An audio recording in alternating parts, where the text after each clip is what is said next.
The first person to hear WARB 103.7 again was driving alone. His name was Michael Renner. At 1:08 on a Wednesday morning, Michael was taking Briar Road home after finishing a late shift at the Ashbury paper mill. The highway was empty. No rain, no fog, nothing unusual. Then his car radio changed stations by itself. The music disappeared. Static filled the speakers. Michael reached toward the dial. Before he touched it, a man's voice came through. Warm, calm.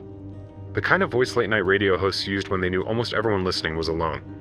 "Good morning, Ashbury." Michael stopped reaching. The announcer continued. "You're listening to WARB 103.7. Michael laughed. "That's impossible." WARB had been gone for 30 years.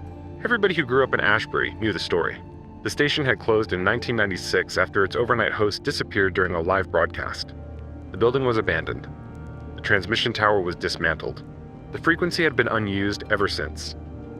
Michael reached for the volume. The announcer spoke again. And to the gentleman driving north on Briar Road, Michael's hand stopped. "You can leave the volume where it is." He stared through the windshield. Nothing ahead. Nothing behind. The voice continued. "You've got 6 minutes until you reach the old rail crossing." Michael slowed. "Very funny. You should probably keep moving." Michael looked at the radio. The display simply read 103.7. Then the announcer said, "And Michael?" Every muscle in his shoulders tightened. "Don't turn around." Michael looked into the rearview mirror. Empty back seat. The announcer chuckled softly. "I told you not to." Michael slammed the radio off. The display went black. The voice continued through the speakers anyway. "You never were very good at listening." Michael pulled onto the shoulder. He opened the driver's door. The broadcast stopped. Silence. Michael stood beside the car for nearly a minute. Then he heard something inside. A person breathing. From the back seat, he turned. Nobody was there. His radio came back on. The announcer said, "Thanks for listening."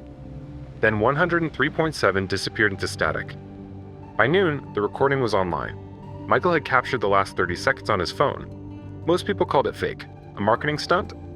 A creepy podcast. Noah Vance listened to it 11 times. Then he drove to Ashbury FM and asked to see Lena Ortiz. Lena was halfway through recording an afternoon promo when Noah walked into the studio holding his phone. She recognized him immediately. "Noah Vance," he stopped. "You know me? I know radio engineers. You people all look like you've been personally betrayed by electrical wiring." Noah almost smiled. Lena pointed toward the chair across from her. "What broke? WARB?" Her expression changed. "That's not funny. I wasn't trying to be." He played Michael's recording. Lena listened once, then leaned toward the speakers. "Play it again." Noah did. She closed her eyes. "That's analog compression, I know." "Could be simulated?" "Yes. But the background carrier isn't?" Lena looked at him. "You checked?" "Frequency trace. Harmonics. Signal distortion. Whoever made this didn't just record a fake old broadcast. They transmitted it. From where?" "That's why I'm here." Lena leaned back. "WARB's tower is gone." "I know. The transmitter was stripped." "I know.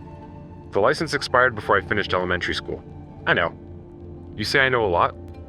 "It saves time." That got a smile. Then Lena noticed Noah wasn't smiling back. "You've got history with that station?" Noah looked toward the studio glass. "My father worked there." "What did he do?" "Chief engineer." Lena stopped joking. "Was he there the night it closed?" Noah nodded. "He never came home." At 12:58 the following morning, they sat inside Lena's broadcast booth waiting. Noah had connected a spectrum analyzer directly to the antenna feed. If something appears on 103.7, we'll know exactly how strong it is. Lena adjusted her headphones. "And if nothing happens? I go home?" "You don't look like someone who's going home." Noah watched the clock. 12:59. 1 minute passed.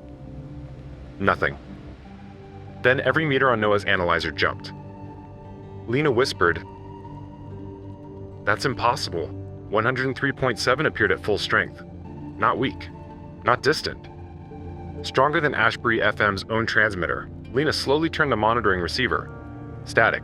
Then music. An old jazz recording. Noah recognized it. "That's from 1996. How do you know?" "My father played it constantly." The song faded. A man's voice entered. WARB 103.7. Ashbury after midnight. Noah went completely still. Lena looked at him. "That him?" Noah nodded. His father? David Vance. 30 years younger? Exactly as Noah remembered him? The host continued with the weather report. Temperature. Wind. Road conditions. Then, and if Noah is listening, Noah pulled off one headphone. Lena stared at him. The voice repeated, Noah. He put the headphones back on. His father's voice softened. If you're hearing this, they turned the transmitter back on. Noah leaned toward the microphone instinctively. Dad. The broadcast continued as if he hadn't spoken. Don't come looking for me? Then static swallowed the signal. The analyzer dropped to 0. Lena said nothing. Noah stared at the receiver. Finally, where was it coming from? He checked the trace, then checked it again. That's the problem. What? It wasn't coming from anywhere. The next day, Lena started collecting listener recordings. Dozens arrived. People across Ashbury had heard WAR, but the station wasn't broadcasting the same program to everyone. One recording contained a woman arguing with her brother. The conversation had happened inside her kitchen while she was listening. Another listener heard his own voicemail before anyone had left it. A retired teacher recorded 60 seconds of herself sleeping. Her radio was downstairs. Her bedroom was upstairs. No microphone anywhere near her. Noah listened carefully to each one. They aren't rebroadcasting recordings. Lena looked across the desk. Then what are they doing? They're broadcasting sources. What's the difference? Someone isn't playing back a conversation from your house? He pointed at the waveform. They're carrying the sound live. Through what? Noah didn't answer. One file remained. Lena clicked it. Child's voice said, Mom? Then footsteps. A door opening. Then an adult whispered, Who put that suitcase here? Noah immediately stopped playback. Lena looked at him. What? Play the last part. She did. A latch clicked. Noah had heard that sound before. Ashbury News had covered the municipal warehouse disappearance. Arthur Bell. The locked suitcase. Shelf 43. That's from the property warehouse. Lena frowned. No radios in there? No public ones? How do you know? Because I designed part of the warehouse communication system. Lena stared at him. That feels like information you could have mentioned. The building wasn't supposed to matter. Everything in Ashbury apparently matters. That night, they went to WARB. The station sat behind a rusted fence on the eastern edge of town. The sign still clung to the brick wall. WARB 103.7. 3 windows boarded. 1 broken. Noah had not been there since he was 9. He stood at the gate longer than Lena expected. You okay? My father used to let me sit in the control room Sundays. You don't have to go inside. Yes, I do. The front door opened with almost no resistance. Inside smelled of dust, damp carpet, and old electronics. The lobby walls were covered with faded promotional posters. Lena illuminated one with her flashlight. A smiling radio team, she pointed. Your dad? Noah nodded. David Vance stood beside the overnight host, both smiling. Behind them hung a clock. 10:13. Noah looked away. They entered Studio A. The equipment had been gutted. No mixing console, no working microphone, no power, no transmitter. Lena tapped the wall switch. Nothing. So what exactly is broadcasting? Noah stepped behind the old equipment rack. Not this. A red light illuminated above the studio window. On AR. Both of them froze. Lena whispered, We don't have electricity. From somewhere behind the glass came the soft mechanical click of tape engaging. A reel-to-reel machine began turning. Noah walked into the adjoining room. The machine wasn't plugged in. The tape moved anyway. Lena joined him. A label on the reel read, Listener Archive. Noah pressed play. A little boy laughed through the speaker. Then a man's voice. You ready? The boy said, Can I push the button? You can push the button. Noah reached out and stopped the tape. Lena watched him. That was you. He nodded. And your father? Noah looked toward the machine. That conversation happened in our kitchen. Recorded? No. The tape started again by itself.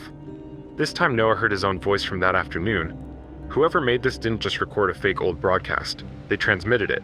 Lena stepped back. That was in my studio. Another reel began turning. Then another.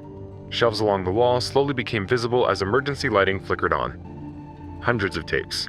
Thousands. Each labeled with a name. Noah moved down the shelves. Jensen, Mark. Ortiz, Lena. Brooks, Maya. Hale, Owen. Mercer, Elias. Bell, Arthur. Ben, Vance, Noah. There were dozens bearing his name. Childhood, teenage years, college, home, car. Tomorrow. Noah stopped. Lena, read the label. Don't. You've been saying that a lot tonight, and nobody's listened yet.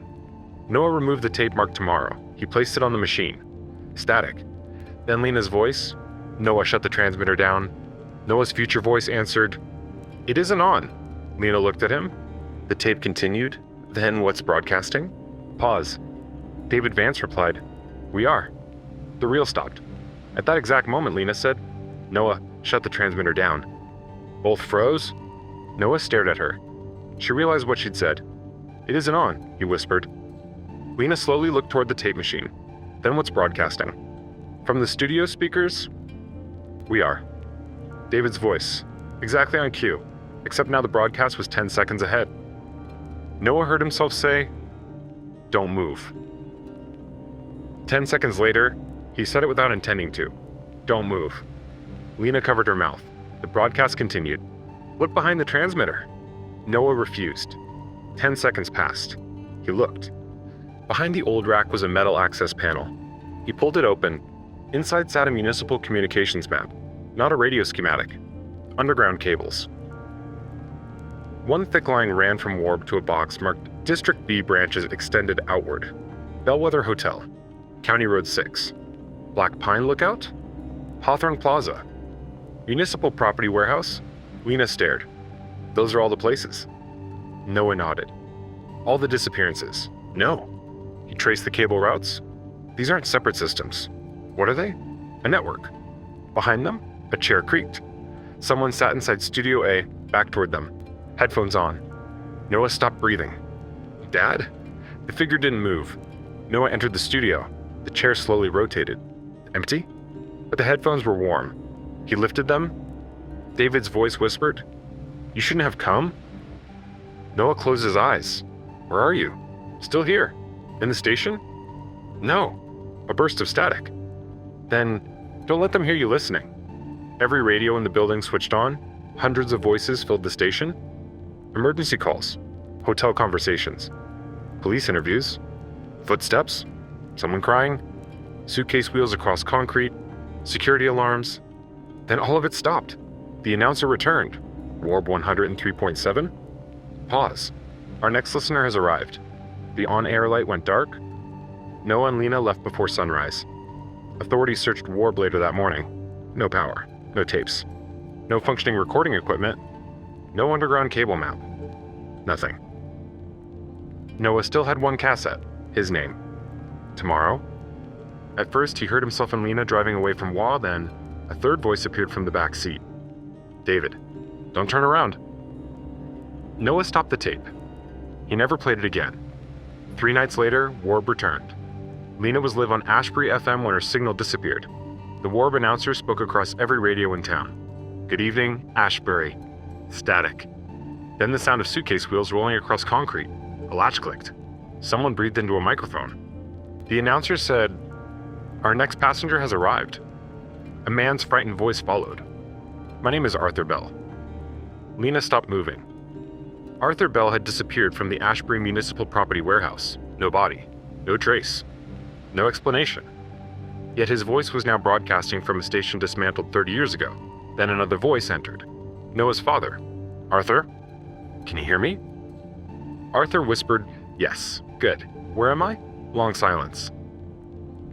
Then David answered, "Between stations?" WARB went off the air. It has returned 7 times since. Always between 1 and 2 in the morning. Always broadcasting people who officially disappeared somewhere in Ashbury. Sometimes they're speaking. Sometimes only breathing. Sometimes listening. But one detail has never changed. Every broadcast ends at exactly 10:13 into the recording. And immediately before the signal disappears, someone in the studio always says, "Next listener." If you enjoy mysteries where every impossible case seems connected to something beneath Ashbury, subscribe to 10-Minute Mysteries. Then watch the previous story, Everyone Who Opened This Locked Suitcase Disappeared, because the final WARB broadcast contained the voice of Arthur Bell. Arthur vanished after opening the suitcase on shelf 43, and somehow a radio station that hasn't existed for 30 years knew exactly where he went. Which means Arthur may have disappeared from Ashbury. But wherever District B leads, he never stopped broadcasting.